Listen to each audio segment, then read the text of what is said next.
Sebenarnya kita ketahui kemarin Senin tanggal 19 Januari 2026, Mahkamah Konstitusi telah mengeluarkan putusan nomor 223 garis miring PUU strip 23 strip 2025 yang pada intinya menolak permohonan dari dua pemohon yaitu Ziko Simanjuntak dan Zidan Azharian yang memohon pada Mahkamah Konstitusi agar menyatakan pasal 19 ayat 2, ayat 3, ayat 4 dari Undang-Undang 20 tahun 2023 tentang ASN dan penjelasan atas pasal 28 ayat 3 Undang-Undang nomor 2 tahun 2022 tentang Kepolisian Negara Republik Indonesia bertentangan dengan Undang-Undang 45 dan tidak mempunyai kekuatan hukum yang mengikat. Tapi Mahkamah Konstitusi secara tegas menyatakan menolak permohonan pemohon, sehingga dengan demikian ketentuan yang dirumuskan di dalam pasal 19 ayat 2, ayat 3, ayat 4 Undang-Undang ASN masih sah berlaku sampai sekarang. Begitu juga penjelasan dari pasal 28 ayat 3 yaitu terkait dengan jabatan yang boleh dijabat oleh perwira aktif, anggota kepolisian aktif adalah jabatan-jabatan yang bersangkut paut dengan tugas pokok kepolisian masih sah berlaku. Dan MK sama sekali tidak membatalkan ketentuan-ketentuan baik di dalam pasal 19 Undang-Undang ASN maupun pasal 28 penjelasan pasal 28 ayat 3 dari Undang-Undang Kepolisian Negara Republik Indonesia itu. Tapi ya Mahkamah dalam pertimbangan hukumnya mengatakan bahwa pemerintah sebaiknya mengatur itu dengan undang-undang, bukan dengan peraturan pemerintah. Ini kan seperti putusan yang kontradiksi.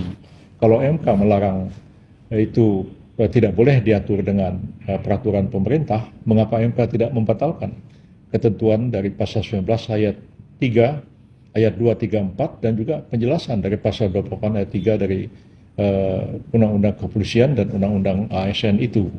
Jadi saya menganggap bahwa karena diktum menyatakan menolak permohonan para pemohon, artinya norma itu masih sah berlaku, tapi dalam pertimbangan hukumnya MK menyatakan bahwa itu diatur dengan undang-undang, ya saya anggap itu sebagai satu anjuran saja dari MK agar diatur di dalam undang-undang. Pemerintah sekarang memang sedang mempersiapkan rancangan peraturan pemerintah untuk mengganti peraturan kepolisian, Perpol yang mengatur tentang jabatan-jabatan apa aja yang boleh dijabat oleh anggota kepolisian aktif, yang seperti kita ketahui beberapa waktu yang lalu telah dilakukan satu rapat koordinasi di bawah pimpinan dari Kementerian Koordinator Bidang Hukum, HAM, Imigrasi dan Pemasyarakatan di Balai Kartini Jakarta, yang pada intinya menyepakati bahwa pemerintah dalam waktu dekat ini akan melakukan peraturan pemerintah untuk menata ulang jabatan-jabatan yang dapat dijabat oleh anggota kepolisian aktif seperti yang diatur di dalam peraturan kepolisian yang sudah diterbitkan itu. Nah, memang kita juga membaca komentar dari anggota DPR ya, walaupun salah satu media mengatakan bahwa DPR meminta pada pemerintah untuk menghentikan penyusunan rancangan peraturan pemerintah tentang penempatan perwira anggota kepolisian pada jabatan-jabatan non-kepolisian. Tapi setelah saya baca dengan teliti pemberitaan itu sebenarnya bukanlah sikap DPR. Jadi merupakan sikap dari seorang dari anggota fraksi Partai Golkar, yaitu Sudeson Tandra, yang menyatakan bahwa pemerintah harus menghentikan penyusunan PP, tapi sama sekali bukan sikap DPR. DPR itu baru bersikap kalau sudah diungkapkan dalam sidang paripurna.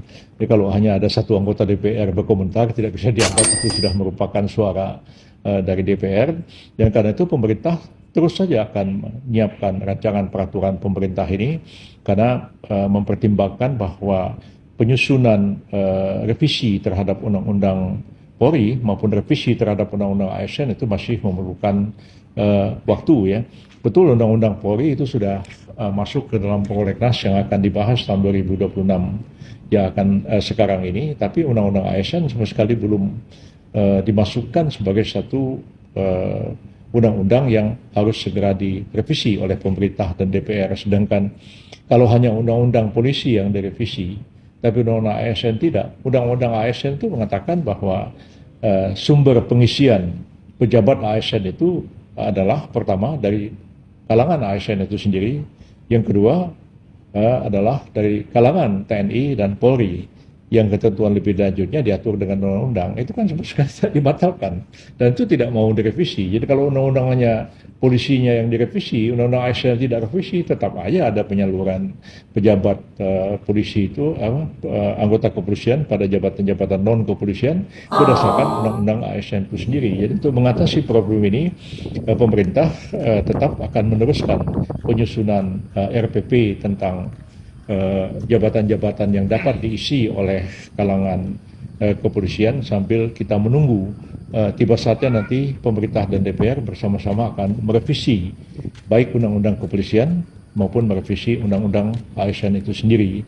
Jadi saya sendiri dapat memahami sebenarnya jalan pikiran MK bahwa kalau kita bandingkan dengan undang-undang TNI, jabatan-jabatan yang dapat diisi oleh prajurit TNI itu diatur dalam undang-undang TNI. Jadi kalau misalnya secara mutatis mutandis mau diberlakukan kepada polisi, maka sebenarnya jabatan-jabatan yang bisa diisi oleh personil kepolisian itu adalah jabatan-jabatan yang seharusnya diatur juga dengan undang-undang. Tapi sampai sekarang undang-undangnya memang belum ada. Jadi sementara ini PP akan terus dibuat oleh pemerintah sampai tiba saatnya nanti undang-undang sudah mengatur persoalan ini. Proses penyusunan rancangan peraturan pemerintah sampai saat ini seperti apa dan jabatan-jabatan apa saja yang sudah diidentifikasi?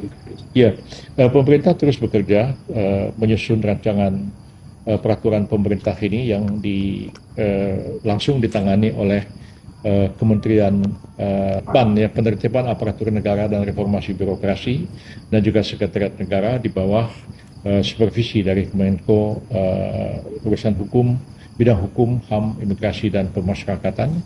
Dan sekarang ini sudah banyak progres dicapai, walaupun saya belum dapat merinci menjelaskan kepada publik jabatan-jabatan apa saja yang dapat dijabat oleh personil dari pihak kepolisian. Lebih baik kita tunggu aja nanti hasilnya seperti apa. Tapi pekerjaan itu terus dilakukan dan kami juga berkoordinasi baik dengan Seknek maupun dengan Kementerian PAN RB. Target penerbitan RPP-nya sendiri? Ya, sementara kita menyatakan bahwa target kita sebenarnya akhir bulan Januari ini. Ya, mudah-mudahan sudah dapat terselesaikan sehingga paling tidak untuk sementara Perkap itu sudah bisa direvisi dengan munculnya peraturan pemerintah ini, dan peraturan pemerintah ini akan berlaku sampai dengan terjadinya revisi terhadap Undang-Undang Polri maupun revisi terhadap Undang-Undang ASN itu sendiri.